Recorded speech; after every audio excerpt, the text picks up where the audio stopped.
Cameras on. Hi, welcome back to the channel. And today's video, I think we're gonna do a how to become a better runner video. And look, for the few of you that do watch me every week, I know that you already know what it takes to become a better runner. So really what I hope to get by talking about this in today's video is a little insight to see, are there things that you do more than other things that you do? And obviously I'm going to be sharing the things that I do and the things that I could probably do better or start doing in some cases. And this is the weekly running and training vlog where the main purpose of this video is for you to tell me about your week of running. I want to hear about your successes and I want to hear about those setbacks. Speaking of setbacks, my plantar fasciitis is as bad as it's ever been. I have taken to wearing shoes inside the house just to give my heel a bit of support, and it actually works. I have been rubbing my calves with my R8. I have also been using this thing very lightly on the bottom of my foot and on my calf, and sometimes it's good, sometimes it's bad. The good thing is that running, generally speaking, there's a little discomfort when I'm running, but when I'm running, it's usually the least amount of discomfort that I have. As is to be expected, it is after I wake up in the morning and after I get up from sitting a long time. A serious downside to my lifestyle is that my job is in a car, so I am sitting for most of the day in a car. So every time I get out,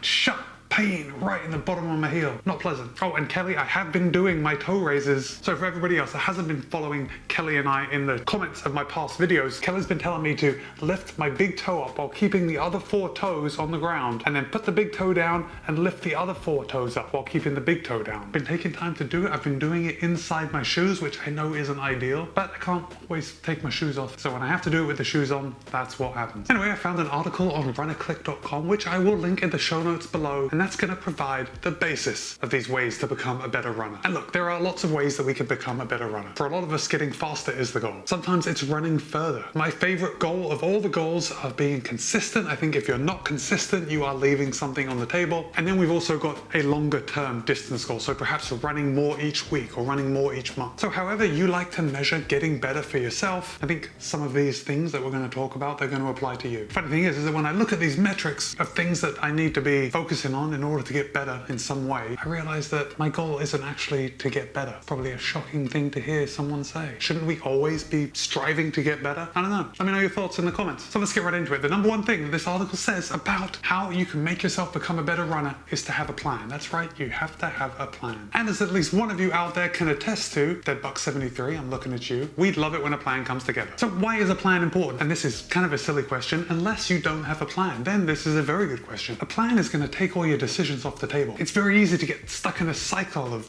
doing nothing, or I can't decide what to do, so I'm going to do nothing instead. So as I don't have anyone here in the studio with me, we'll just talk about what I do. And my plan is to run 6 days a week, sometimes 5 days a week. I've had a couple of weeks in the last couple of months where I've only run 5 days a week, but at least 5 or 6 days a week. That's my plan. And I also plan to do at least 2 days where I incorporate a little speed work into those sessions. Everything else is just nice and easy. And then most weeks I like to incorporate a longer run. Now a longer run is going to be different for each and every one of us, so don't get too hung up on that. That's where you can really nail down into the individuality of your plan. So if you don't already have a plan, figure out how many days you want to run each week. And if you're just getting started out, go out for a few minutes. If you're really just getting started out, perhaps go out for a walk and then run for 30 seconds. Take a break for a minute or two, then do it again, and then build up from there. The main thing is to just have a plan. Any plan will do. The second thing is to find support. And I think this is a huge thing. And I think it's kind of underrated. But that support is going to come in the form of a training partner, a running group, just someone that holds you accountable. And it doesn't have to be in person. My support comes largely from Strava and you guys on YouTube. In fact, my main benefit from having this YouTube channel where I speak to you a couple of times a week hasn't changed since I started 3.5 years ago. It's having the conversations in the comments. It's meeting new people and making friends even though we haven't met. And knowing that you guys have my back, at least in an online sense, is hugely beneficial for me and my training. And I don't know if this is a surprise to any of you, but I am very much an introvert. And because of that, I definitely get value out of this online community. And maybe that will work best for you. And if it doesn't, find a running partner. The number 3 way to become a better runner is to get the right shoes or the right gear. Now, I do have to say here that I don't think these are in order of importance. I don't think the third most important thing to becoming a better runner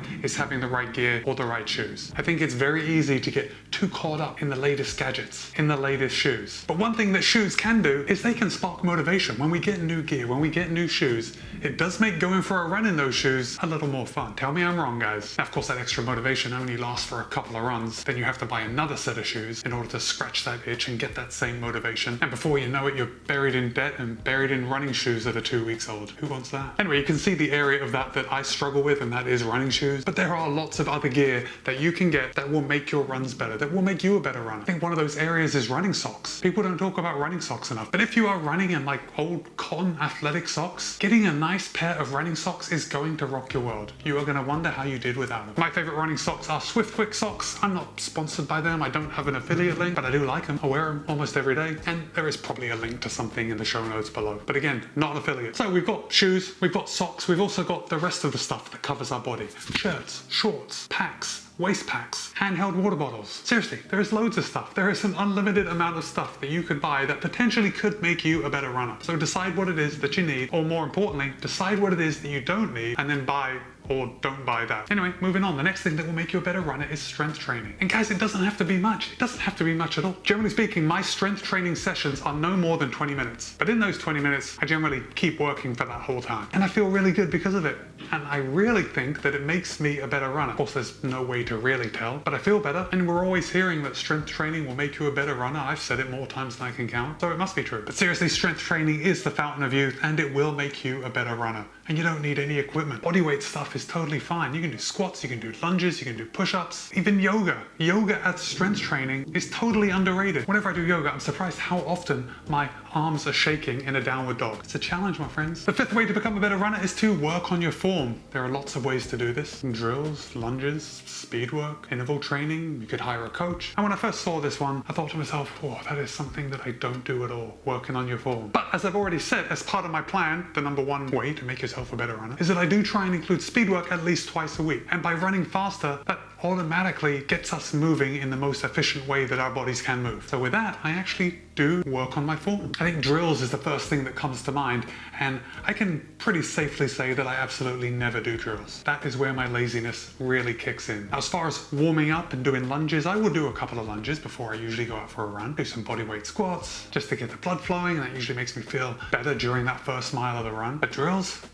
I really should do more drills. But I'm not going to lie to you and tell you that I'm going to do them, because to be honest, I probably won't. Number 6 is to mix up your training. We don't necessarily need to run all the time to be a better runner. We can do other things. You remember number 4, strength training? That is a great example of one of those things. And for those of you that do, follow me on Strava. There are links provided below. You will see that I often use an elliptical machine, and it's always titled lunchtime elliptical because I'm doing it on my lunchtime. But for the majority of the time, I do at least one elliptical session every day I'm at work. And basically for me, that kind of scratches the itch of getting enough cardio activity in without having to do that cardio activity running. It gives my body a bit of a break. So instead of running for an hour and a half, perhaps I will go for an hour run and then do half an hour on the elliptical. I also have a spin bike, and it just adds to my cardio load without the impact that I get from running. And this is definitely one of the ones that I want to hear from you. I want to know how you mix up your training. You are here because you're a runner, you're watching me because you like to run, but how do you mix it up? What do you do other than running that contributes to your running? The 7th way to make yourself a better runner is to fuel your runs appropriately. And the author says to eat to live rather than live to eat. And that makes sense. It makes sense, but it's not always the case, because eating is something pleasurable that we can do. And I know a lot of us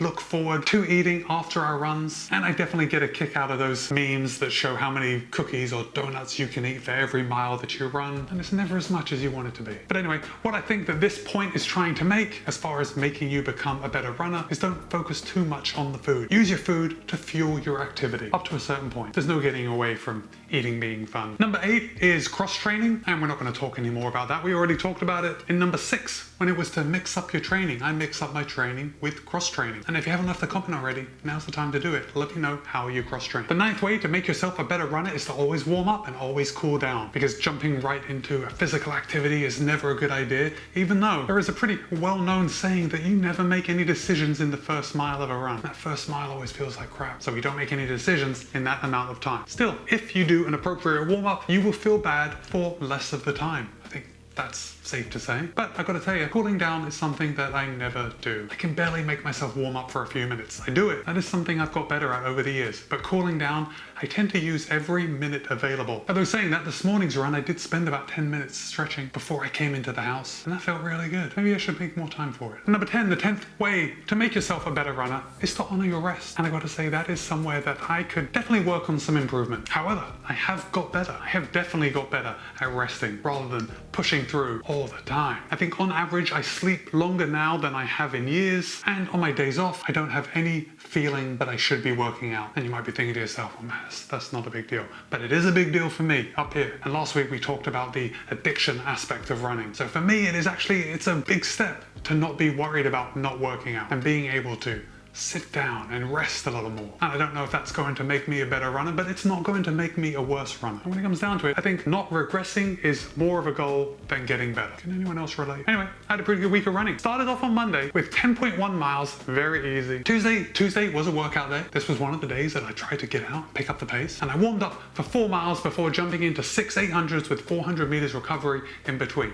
After that, I cooled down for 2 miles. And I gotta say, this was one of the harder days that I've had as far as running 800s. My heart rate was just a little higher. Hope I'm not getting sick. And I was having trouble getting that heart rate down in between the intervals, and even when I was running easy for those 2 miles home. But the best part of that is that Wednesday was my day off, and I enjoyed not doing anything on Wednesday. Thursday was another workout day. I did 8.1 miles in total. Started off by warming up for 2 miles, then I did 5 miles at tempo pace, then I cooled down for 1.1 miles. Friday was a bit of a tricky day. My plantar fasciitis was really flaring up, and from the moment I started running, I felt like I wasn't going to be able to go on. And I ended up taking that day off. I stopped after about half a mile, and I decided to just rest my foot. And I don't think it really did anything, but by Saturday I was able to go out for a run without any extra discomfort. And I managed to knock out 13.3 miles, which is a bit less than I'd usually do for a long run, but I gotta say that my mind wasn't right because I kept thinking about the plantar fasciitis and what would happen if it suddenly started hurting more. I'd have to call my wife to come and pick me up. And then Sunday was the day I usually go out and I meet with a local running group. I did that. We ran out to Lido Beach. It was a great day for a run, nice and steamy hot. And I knocked out 11 miles that day. So my total for the week was 54.7 miles, which is about 88 kilometers. And although that is a little lower than I usually do on my week where I should be running more than I do on my other week, I'm actually very happy with that total. I was glad that I was able to run as much as I did. All right guys, don't forget to let me know about your week of running, successes and setbacks. Thanks for getting to this point in the video.